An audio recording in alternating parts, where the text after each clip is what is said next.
Makamu wa Rais wa Jamhuri ya Muungano wa Tanzania Dkt. Emmanuel Nchimbi amesema kwamba hapendelei kuona mvutano wa kisiasa unaoendelea nchini Tanzania kwa sababu vyama vya kisiasa pia vimeanzishwa kwa mujibu wa sheria, huku akisema mvutano huo ni wa kijinga tu na hauna maana yoyote katika taifa. Kauli hiyo ameitoa hii leo katika mazishi ya Askofu Mkuu mstaafu wa Jimbo Kuu Katoliki Dar es Salaam Mwadhama Polycarp Kardinali Pengo wakati alipopewa nafasi ya kuzungumza. Nchi hii kila mtu ana nafasi na wajibu wa kuitumikia. Katika utumishi wa nchi yetu tusitegeane. Kila mtu atumikie nchi yake kwa nguvu zake zote. Nimekuwa nikiyasema haya mara nyingi. Mimi hata mambo ya kugombana kivyama vyama mimi siyapendi sana, ujinga tu.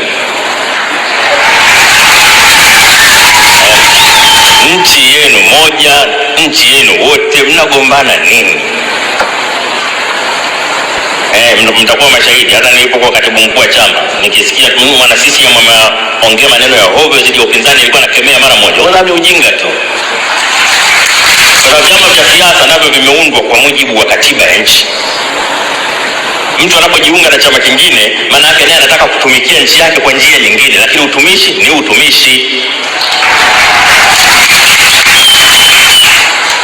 Kwa hiyo nitumie jukwaa hii kuombeni sana waumini na Watanzania wote kutambua kwamba tuna wajibu wa kipekee. Tunamheshimu sana Kardinali Pengo kwa kazi kubwa aliyofanya na hasa kwenye kuanzisha